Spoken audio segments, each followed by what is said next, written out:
बहुत सारे गार्जियंस और स्टूडेंट्स फ़ोन करते हैं हमको बैंकिंग सिस्टम के तहत एजुकेशन लोन लेने के प्रोसीजर को जानने के सिलसिले में। बहुत आसान है। तमाम बैंक्स, देश के पब्लिक सेक्टर बैंक्स जैसे state bank of India, bank of India, Indian bank, Punjab national bank, bank of Baroda, Canara bank, etcetera etcetera, तकरीबन 1 दर्जन पब्लिक सेक्टर बैंक्स बड़े बड़े जो हैं सब एजुकेशन लोन देते हैं, खुले दिल से देते हैं। प्राइवेट सेक्टर बैंक्स जैसे ICICI bank, Axis bank, Yes bank, HDFC bank, ISDF bank, Bandhan bank, this bank, that bank, गरज के तमाम प्राइवेट सेक्टर बैंक जो बड़े बड़े हैं 1 दर्जन के करीब, सब देते हैं। आसान है प्रोसीजर। उसी बैंक में जाने की ज़रूरत नहीं है जहाँ तुम्हारा अकाउंट है। तुम जहाँ भी, जिस बैंक में भी जाना चाहो जा सकते हो। जब तुमको वो लोन देने के लिए एजुकेशन लोन देने के लिए एग्री करेंगे तो अकाउंट वहाँ खुलेगा। ऑन एन एवरेज बैंक्स का रेट ऑफ इंटरेस्ट 10% होता है, 10 से 12%, कहीं कहीं पर 9.5% भी होता है। लेकिन प्रोसीजर बहुत आसान है। कुछ बैंक्स जो है ना वो सिक्योरिटी भी मांगते हैं और एक सर्टेन अमाउंट के बाद में सिक्योरिटी ज़रूर मांगते हैं। देश में पढ़ाई के लिए, विदेश में पढ़ाई के लिए, कहीं की पढ़ाई के लिए भी एजुकेशन लोन बैंक्स देते हैं। और उसकी वापसी का शेड्यूल ये होता है कि जब पढ़ाई ख़त्म हो जाए, मान लो लड़का लड़की MBBS कर रहा है, तो जब 5 साल हो गए उसके 1 साल तक की और मोहलत मिलती है, उसको मॉरेटोरियम बोलते हैं। सो 5 साल प्लस 1 ईयर मॉरेटोरियम पीरियड है, 6 ईयर्स। उसके बाद में फिर EMI के ज़रिए धीरे धीरे करके 5 साल 10 साल के बीच में EMI के ज़रिए पेमेंट करना होता है।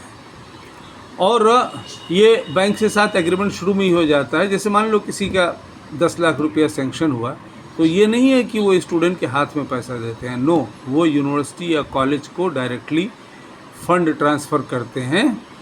और फिर लोन भले ही 10 लाख का सेंक्शन हुआ हो, लेकिन जैसे जैसे बैंक्स लोन एडवांस करते जाते हैं यूनिवर्सिटी या इंस्टीट्यूशन को, कॉलेज को, वैसे वैसे उनका वहाँ से उस पर्टिकुलर अमाउंट का लोन शुरू होता इंटरेस्ट शुरू होता है।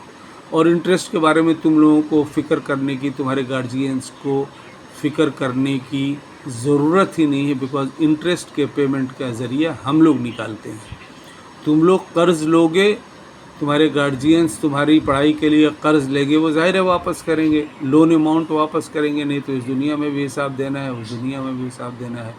और जिसका भी तुम कर्ज़ लो, दोस्त यार रिश्तेदार, जिससे भी कर्ज़ लो, तो वापस करना ही ना होता है।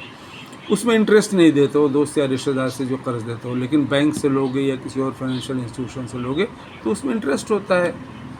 बगैर इंटरेस्ट को तो बैंक चल नहीं सकता ना। पूरी दुनिया में इंटरेस्ट है। और ये इंटरेस्ट रिबा नहीं है। रिबा जो मना है अरबी, हम लोगों ने हमने अरब में जो हमारे अलीगढ़ के वो हैं एलुमनाई हैं, उनके ज़रिए हमने पूछवाया, दिस इज़ नॉट रिबा।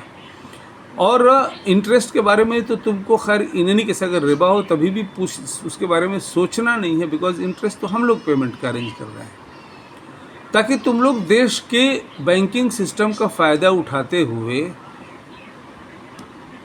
तो ये जो 20 लाख मुस्लिम स्टूडेंट्स हैं, यूनिवर्सिटी लेवल पे पढ़ाई कर रहे हैं, लड़के लड़कियां, उनको गरीबी की वजह से अपनी हायर एजुकेशन रोकनी ना पड़े, जिससे उनकी इस एजुकेशन के हासिल करने के बाद उनको अच्छी पोजीशन, पावर, दौलत, शोहरत सब मिलेगी, वो रुके नहीं। इसलिए हम लोगों ने इंटरेस्ट पेमेंट का फ़ैसला किया, वो हम लोग करते हैं। तो तुम लोग जाओ, एक बैंक नहीं देगा, दूसरा देगा, दूसरा नहीं तीसरा देगा, तीसरा नहीं चौथा देगा, मतलब 2 दर्जन बैंक्स में कोई न कोई देगा ही। और दिक्कत होती है बैंक लोन लेने में तो हमको फ़ोन करो, हमारा नंबर है 9038000252। और इंशाल्लाह इस रास्ते से देश के लाखों लाखों मुस्लिम बच्चों को प्रोफेशनली क्वालिफाई करके ज़िंदगी में, समाज में, मुल्क में अच्छे पोजीशंस पे अपना मुकाम बना सकते हैं। इज़्ज़त, दौलत, शोहरत, रुतबा, मर्तबा, पावर सब पा सकते हैं।